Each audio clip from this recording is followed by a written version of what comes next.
ओम नमः शिवाय। शिवजी सदा सहाय। ओम नमः शिवाय। गुरुजी सदा सहाय। अध्याय 29। रविंद्रनाथ टैगोर और मेरे विद्यालय की तुलना। रविंद्रनाथ टैगोर जी ने हमें उसी तरह आत्म अभिव्यक्ति को स्वाभाविक रूप से गीत गाना सिखाया जिस प्रकार चिड़ियाँ गाती हैं। भोलानाथ मेरे विद्यालय का एक प्रतिभाशाली छात्र, जिसकी उम्र 14 वर्ष की थी, जब मैंने एक सुबह उसके मधुर गायन में प्रशंसा की, तब उसने मुझे ये बात बताई। आश्रम में चाहे कोई उसे गाने के लिए कहे या ना कहे, बीच बीच में वह कभी भी सुरीले स्वर में गाता रहता था। मेरे विद्यालय में आने से पहले वह बोलपुर में प्रसिद्ध टैगोर स्कूल शांति निकेतन यानी शांति का घर में शिक्षा ग्रहण कर रहा था। पूरा बंगाल, यहाँ तक कि अशिक्षित या अनपढ़ किसानों को भी उनकी मधुर कविताओं को गाने में खुशी मिलती थी। भोला और मैंने साथ साथ टैगोर के गीत गाए। उन्होंने हजारों भारतीय गानों को धुन से सजाया है। उनमें कुछ उनकी कविताएं और कुछ प्राचीन गीत हैं।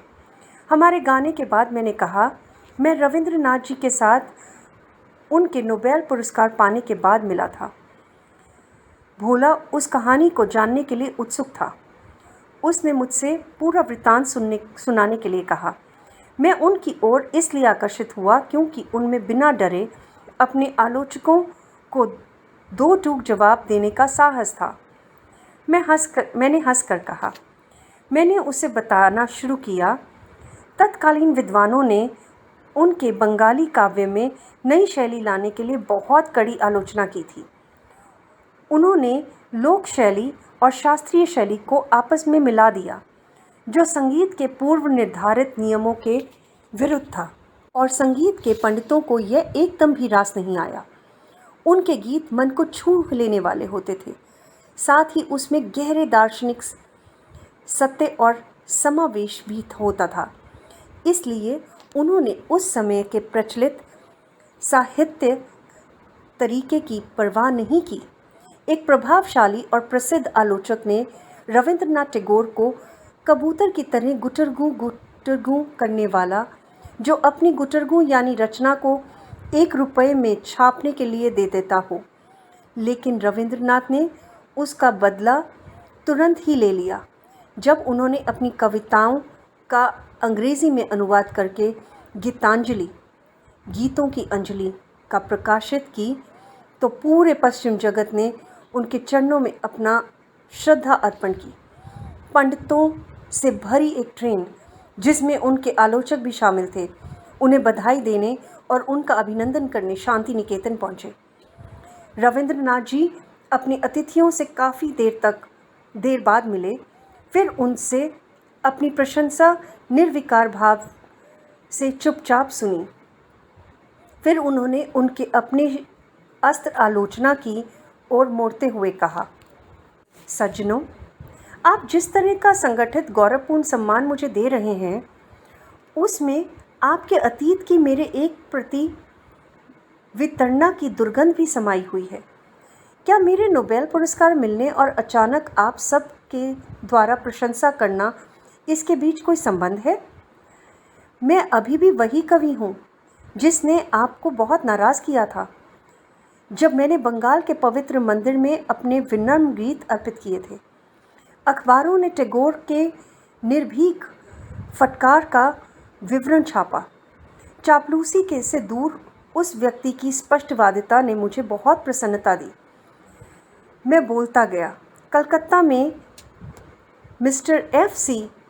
एंड्रयूज़, जो रविंद्रनाथ जी के सचिव थे, उन्होंने मेरा उनसे परिचय कराया। उन्होंने सादी बंगाली धोती पहनी हुई थी। वे टैगोर जी को प्यार से गुरुदेव कहकर पुकारते थे। रविंद्रनाथ टैगोर जी ने शिष्टतापूर्वक मेरा स्वागत किया। उनके व्यक्तित्व में आकर्षण, संस्कृति और शालीनता टपक रही थी। उनकी साहित्यिक पृष्ठभूमि में मेरे द्वारा पूछे गए प्रश्नों के उत्तर टैगोर जी ने मुझे बताया कि उनको प्राचीन धार्मिक ग्रंथों और शास्त्रीय संगीत के कवि विद्यापति से बहुत प्रेरणा मिली। उनकी यादों से प्रसन्नचित होकर मैं एक पुराने गीत पर उनके द्वारा बनाई गई धुन को गाने लगा।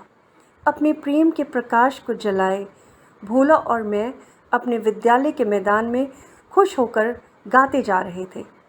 रांची स्कूल की स्थापना के 2 वर्ष बाद मुझे रविंद्रनाथ जी ने से शांति निकेतन आने का निमंत्रण मिला। वे शिक्षा के आदर्शों पर चर्चा करना चाहते थे। मैं खुशी खुशी वहाँ गया। कवि अपना अध्ययन कक्ष में बैठे हुए थे।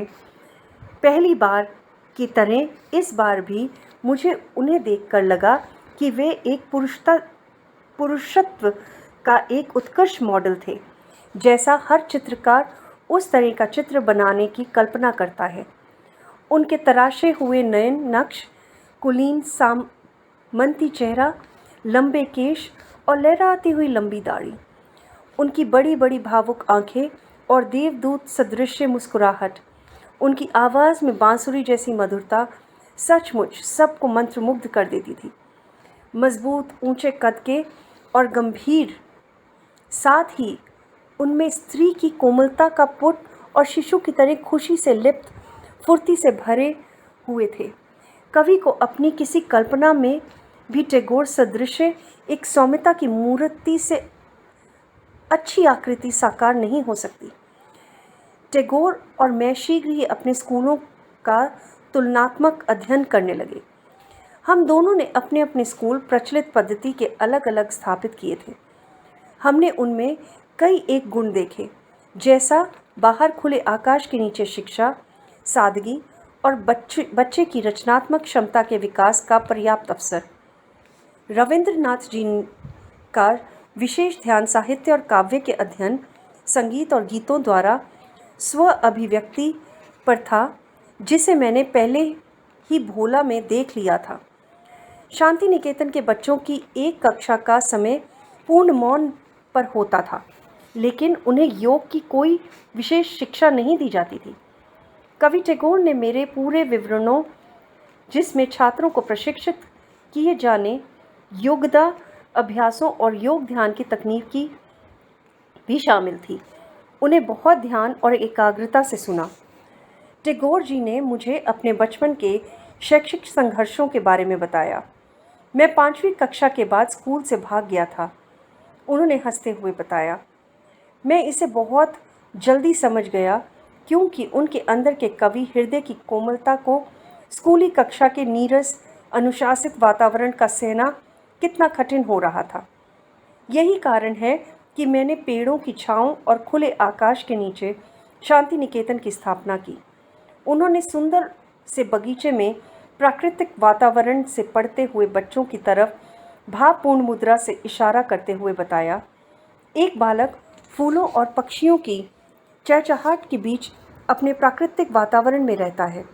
इसी प्रकार वे अपने अंदर छिपे व्यक्तिगत प्रतिभा से निहित अपनी संपदा को पूरी तरह व्यक्त कर सकता है।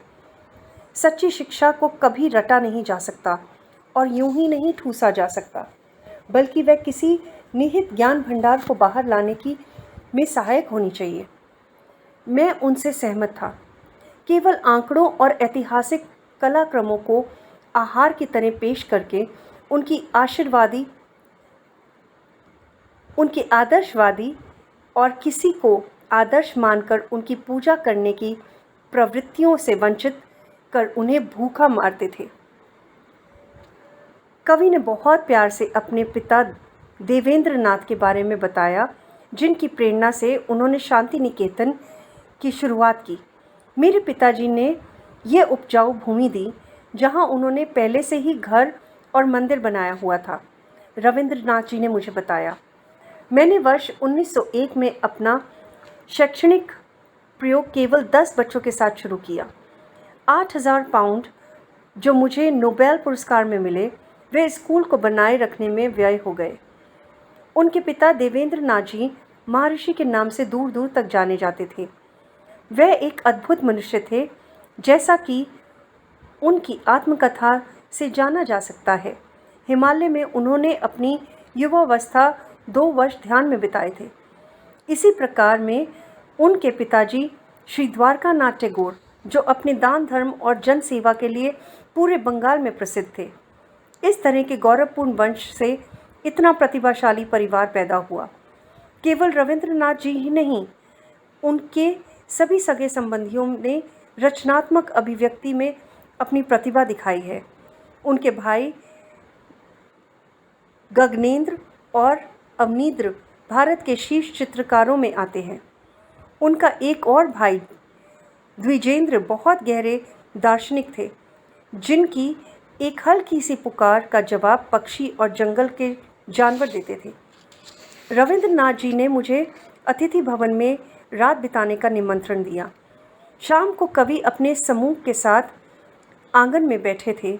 वास्तव में यह नज़ारा बहुत सुंदर था। समय जैसे अतीत में चला गया था। मेरे सामने का दृश्य मानो प्राचीन काल के आश्रम की तरह था, जहाँ एक आनंद विभोर गायक के चारों ओर उसके भक्त बैठे हों। सभी एक दिव्य प्रेम के प्रभा मंडल में थे। टैगोर जी हर धागे की गांठ माधुर्य की बांधते थे। वे कभी भी अपनी बात पर ज़्यादा जोर नहीं देते थे। अपने आकर्षण के चुंबकत्व से सभी को अपनी ओर खींचने लगते थे। ईश्वर के बागान में काव्य के दुर्लभ फूल अपनी नैसर्गिक सुगंध से सबको आकर्षित कर लेते थे। अपनी मधुर आवाज़ में रविंद्रनाथ जी ने अपनी उत्कृष्ट नई कविताएं सुनाई। उनके अधिकतर गीत और नाटकों की रचना उन्होंने अपने छात्रों को आनंद देने के लिए शांति निकेतन में ही बनाए। उनके लगभग हर छंद में ईश्वर का जिक्र होता, लेकिन कभी भी पवित्र शब्द ईश्वर या उनके अन्य नामों का कहीं भी उल्लेख नहीं होता था। ये बात मुझे उनकी बहुत सुंदर लगी। उन्होंने लिखा था, गाने के आनंद के नशे में मदहोश मैं खुद को भूल जाता हूँ और आपको अपना मित्र कहने लगता हूँ, जो मेरे स्वामी हैं। अगले दिन खाने के बाद मैंने भरे हृदय से कवि से विदा ली। मुझे खुशी है कि उनका छोटा सा विद्यालय अब अंतर्राष्ट्रीय विश्वविद्यालय विश्व भारती बन गया है, जहाँ अनेक छात्रों को एक आदर्श वातावरण मिलता है, जहाँ मन डर रहित और मस्तक ऊंचा हो, जहाँ ज्ञान मुक्त हो, जहाँ विश्व छोटे भागों में बटा ना हो, संकरी घर की दीवारों से, जहाँ शब्द उभरते हों सच की गहराई से, जहाँ बिना थके ठंडी खींची बाहें ले जाती हों उत्कृष्टता की ओर, जहाँ विचारों की निर्मल धारा सूखे मृत प्रकृति की रेत में खो न जाए रास्ता, जहाँ मन को आप ले जाते हैं अनंत विस्तृत विचारों और कार्यों में, उस उन्मुक्त स्वर्ग में मेरे पिता मेरे देश के जागृत करो। रविंद्रनाथ जी की एक अद्भुत कविता।